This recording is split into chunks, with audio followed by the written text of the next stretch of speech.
Hi, and thanks for watching. This Sunday, and in the next few Sundays, in Christian churches, we're going to hear a lot about the resurrection. This Sunday, in a lot of churches, we hear the story of the raising of Lazarus. In a couple of weeks, we have Easter coming up. Of course, the focus is upon the resurrection of Jesus. Now, as modern Christians, one of the things we don't stop and ask ourselves a lot is, what did first century people believe about the resurrection? Was this a commonly accepted, assumed belief among the people of the first century?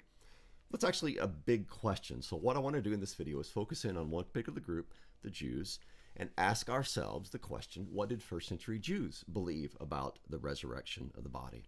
Was it believed by everyone? Was it only believed by some Jews? We're going to look at some evidence from the Bible itself, as well as from some other first century BC, first century AD textual sources to answer that particular question. And we're going to relate this all to how we should understand the resurrection of the body.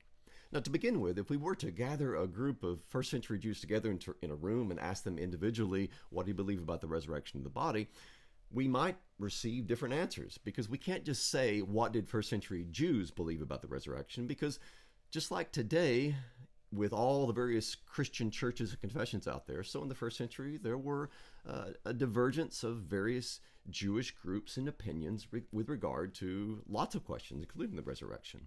So just like today, if you were to ask a group of Christians 3 questions, do you believe in the rapture? Do you believe the Pope is the head of the church? Do you believe that babies should be baptized? Well, depending upon the denominational and confessional background of the individual to whom you're talking, of course, you're going to hear different answers.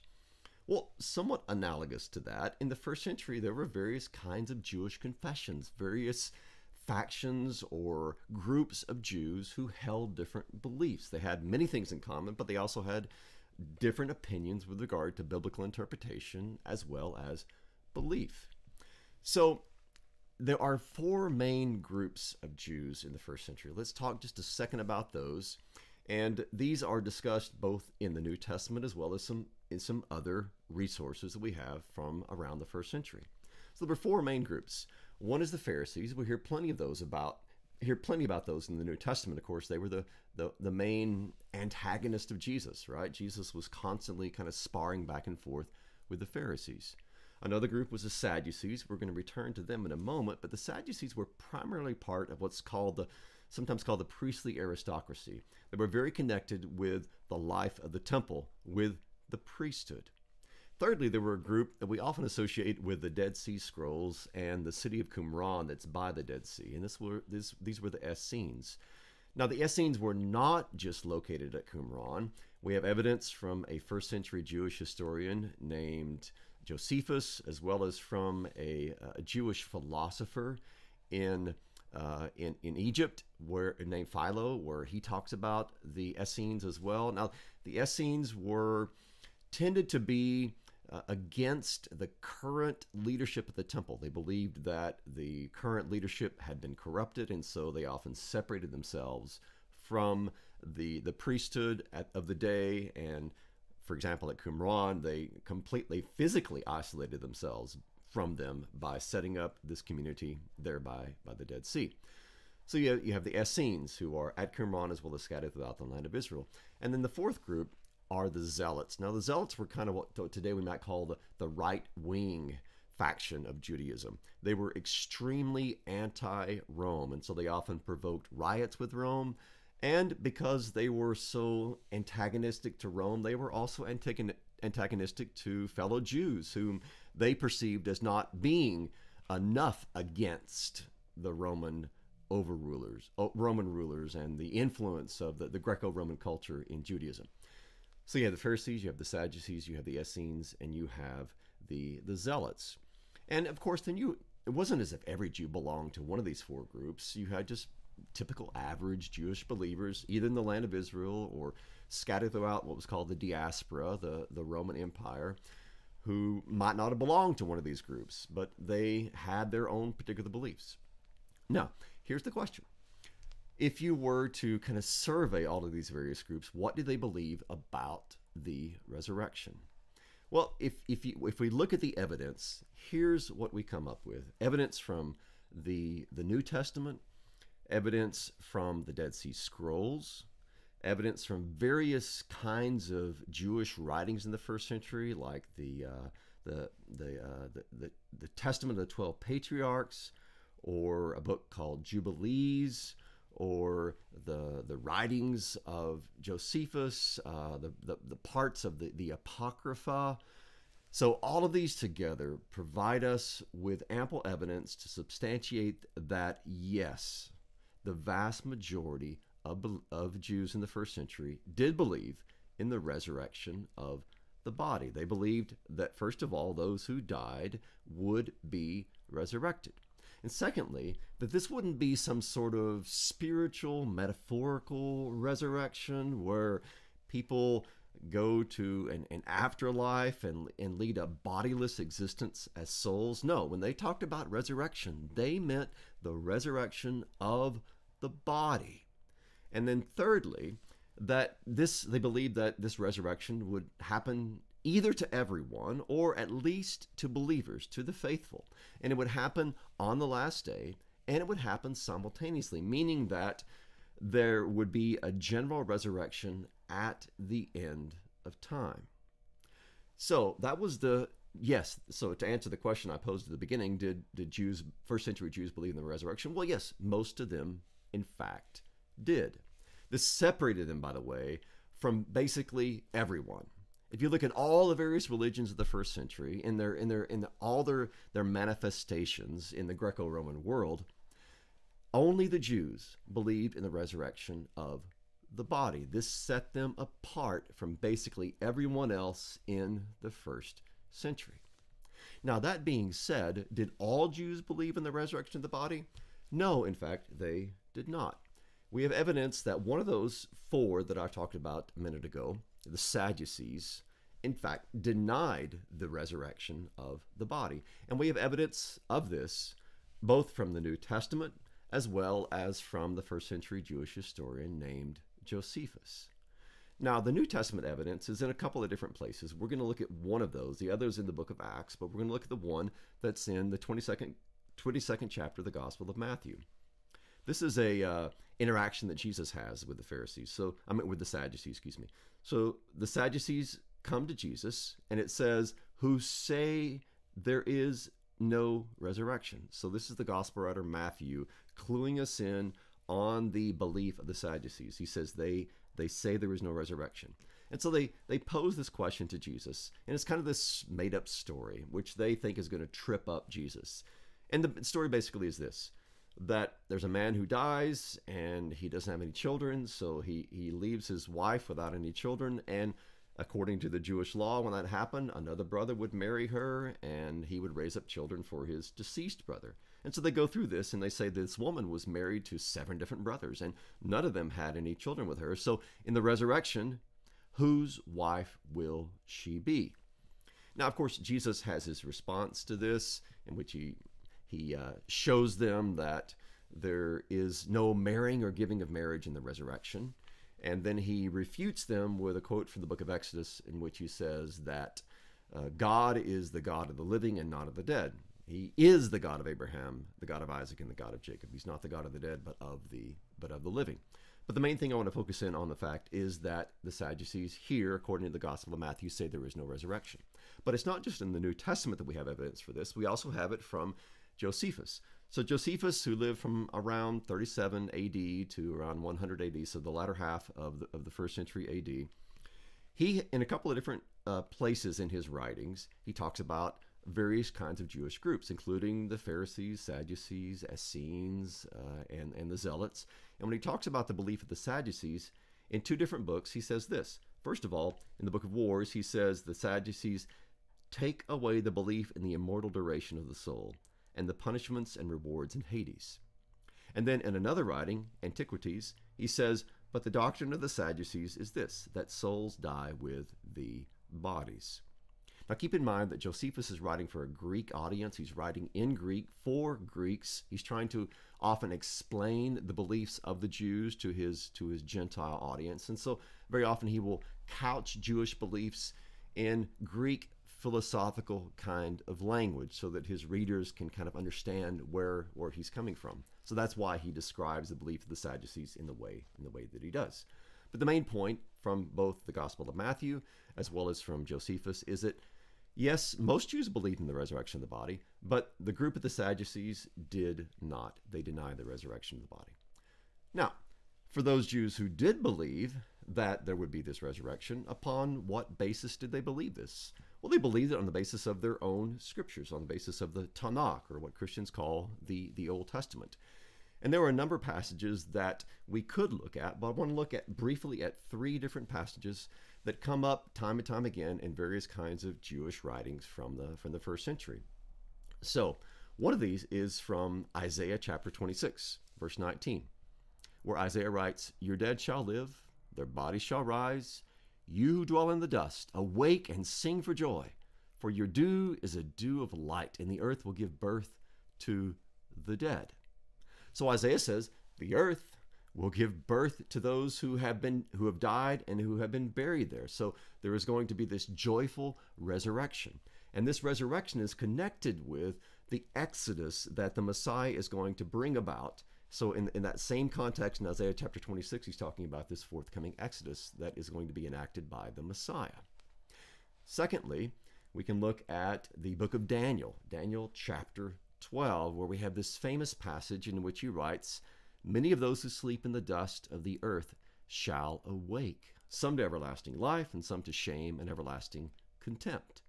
And those who are wise shall shine like the brightness of the sky above, and those who turn many to righteousness like the stars forever and ever." So Daniel, too, is talking about this resurrection that's going to happen. And there's 2 different groups, right? Some will rise to glory and some will rise to everlasting contempt. And bear in mind, too, that when he says they will be like the stars in heaven, he's not necessarily talking about the bright glory of the resurrected body. Instead, in the ancient world, in the Old Testament included, stars are often connected with those who are rulers. So when Daniel says they will be like the stars, he's not talking so much about how they're going to sparkle or shine brightly. He's talking about the fact that the resurrected will reign. And this, of course, accords with some of the language in the New Testament where it says that those who are resurrected will reign with Christ, right? We will be as kings and queens. So we'll be like stars in that respect. One more passage that we should look at is from the prophet Ezekiel. It's a famous vision that he had in chapter 37 of his writings. And this is it's a long section. I'm only going to look at the opening verses. Ezekiel says, "The hand of the Lord was upon me, and he brought me out in the spirit of the Lord and set me down in the middle of the valley, and it was full of bones. And he led me around among them, and behold, there were very many on the surface of the valley. And behold, they were very dry. And he said to me, 'Son of man, can these bones live?' And I answered, 'O Lord God, you know.' Then he said to me, 'Prophesy over these bones, and say to them, O dry bones, hear the word of the Lord. Thus says the Lord God to these bones, Behold, I will cause breath to enter you, and you shall live. And I will lay sinews upon you, and will cause flesh to come upon you, and cover you with skin, and put breath in you, and you shall live, and you shall know that I am the Lord.'" Now, if you read the rest of the vision, you know that the Spirit came and filled these bodies with life again. They stood up this vast army. This particular vision of Ezekiel is primarily concerned with promising Israel that she will come back from exile. That exile is the place of death, and God will resurrect. He will repatriate Israel from this place of death in order to bring them back to life and freedom once more in the land of Israel.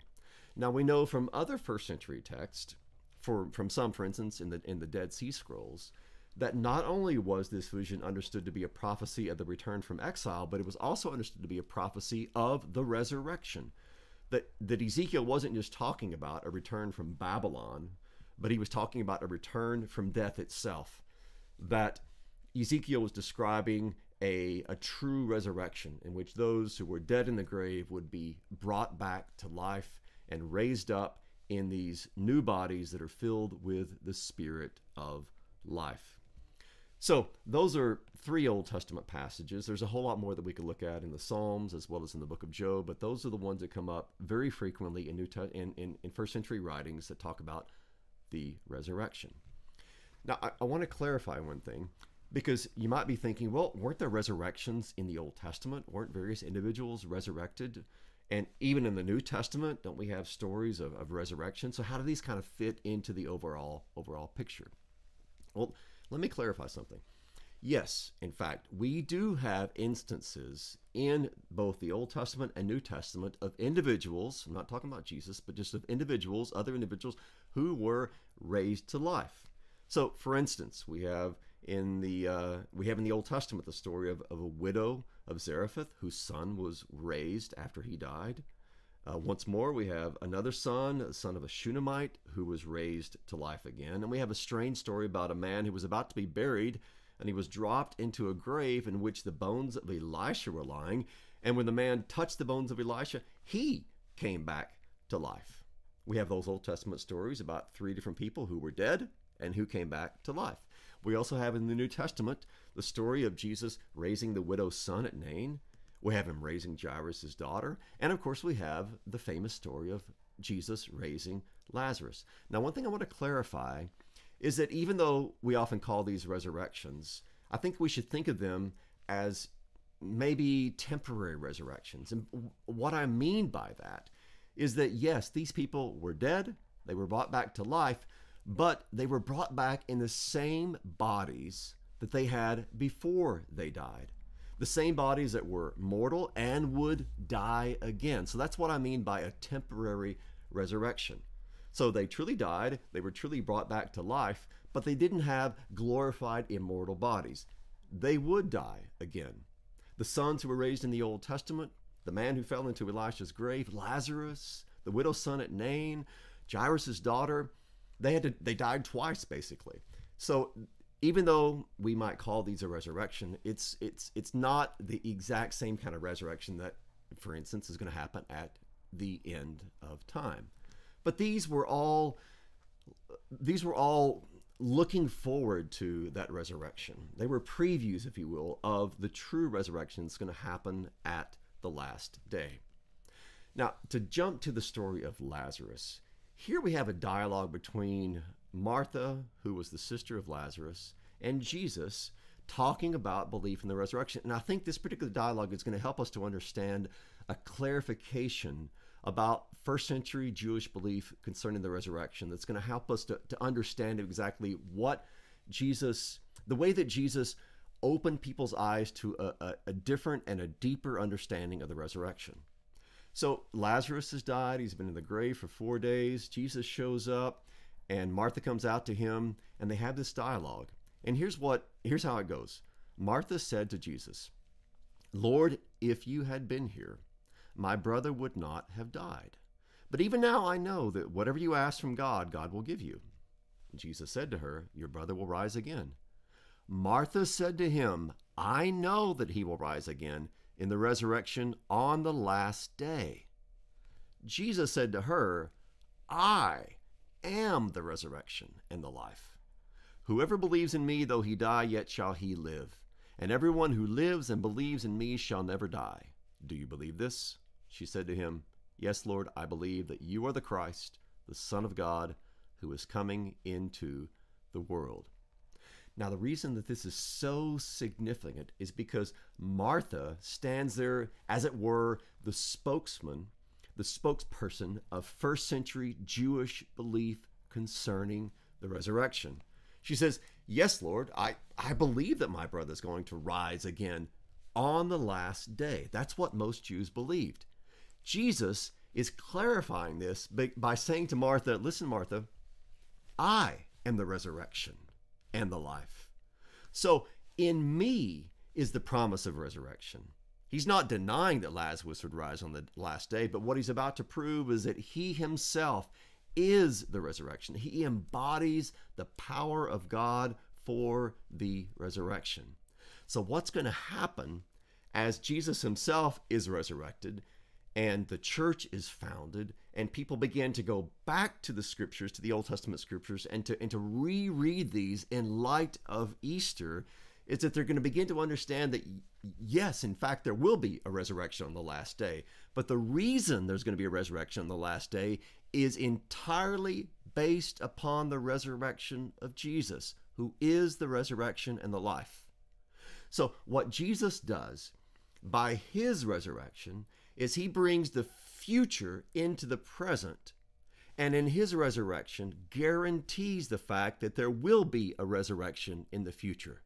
So to use the language of some of the church fathers, just like if a person is lying down and they stand up, their head goes up first and then the body follows, the church fathers would say, just as the head rises, so must the body. What they mean by that is just as Jesus, the head of the church, rises, so will his body. So Jesus is the reason for the resurrection on the last day. And his resurrection was such a shock because even though the Jews were expecting that there would be a resurrection on the last day, they weren't expecting there to be this kind of resurrection of the Messiah in order to provide the power of the resurrection of all at the last day. And we see this, for instance, we see this clarification happening in that famous story in Luke chapter 24 when Jesus, on the day of his resurrection, appears to the two Emmaus disciples as they're walking home. And they don't recognize him, of course, and he comes up and says, why are you so downcast? And they talk about how disappointed they were that Jesus of Nazareth had been crucified because they were hoping that he would be the one to redeem Israel. And Jesus says this to them. He says, "O foolish ones, and slow of heart to believe all that the prophets have spoken. Was it not necessary that the Christ should suffer these things and enter into his glory?" And beginning with Moses and all the prophets, he interpreted to them in all the scriptures the things concerning himself. So Jesus is opening up the eyes of these two Emmaus disciples to truly understand the scriptures, that the death of the Messiah and his resurrection were prophesied there, that Moses talked about this, David talked about this, the prophets talked about this. So when these two Emmaus disciples and the other followers of Jesus began to reread the Old Testament in light of the resurrection, they began to see that not only in Isaiah and Ezekiel and Daniel, but in Psalm 16, in Job, in Exodus, all over the place. Yes, in fact, the Old Testament scriptures did talk about not just the resurrection on the last day, but the resurrection of the Messiah himself, and that he is the resurrection and the life. So we might say that the Old Testament is best read in the light of the empty tomb. You read the Old Testament as you're sitting outside this empty tomb with the brilliance of that resurrection shining on the page. And then we began to truly understand what these scriptures have talked about. So, to wrap everything up, to answer the question, did first century Jews believe in the resurrection of the body? Yes, most of them did. We have some exceptions, such as the Sadducees, and some small groups or individuals, such as Philo in the land of Egypt. But the vast majority of Jews from the first century, yes, they were expecting the resurrection, but they were expecting this resurrection to happen at the end of time. They weren't expecting what happened with Jesus. The resurrection of Jesus became the means by which resurrection was understood. And we know and believe that because the Messiah was resurrected, that we shall rise in him. In fact, in baptism, we have already been crucified and resurrected with him, so that we have this down payment, this guarantee of our future bodily resurrection, where we will be like our Lord. So this, I hope, has been helpful to you as an explanation of exactly what was believed in the first century about the resurrection by Jews and by the various Jewish groups, and I hope it's provided some clarification to you with regard to the New Testament and the resurrection of Jesus as well. One of the things that happened when the Christian church began is that this kind of peripheral belief about the resurrection among Jews of the first century moved to the center. As Christianity began within Judaism and then expanded beyond that to include more and more Gentiles, this message of Christ raised from the dead became the message of the church. It was a phenomenal message, a life-changing message, the message that enabled the church to spread the good news of Christ crucified and risen for us all over the world. So again, thank you so much for watching. And I pray that this will help you to understand Old Testament stories, as well as the raising of Lazarus, and most importantly, the resurrection of Christ himself. So may God bless you, and may he watch over you during this difficult time, and may he grant you all the peace and the great joy that comes from knowing that Christ has been resurrected for you, and because of that, you too shall be raised on the last day to walk in glorified, resurrected bodies in the presence of our resurrected Lord and Savior, Jesus Christ. Have a great day.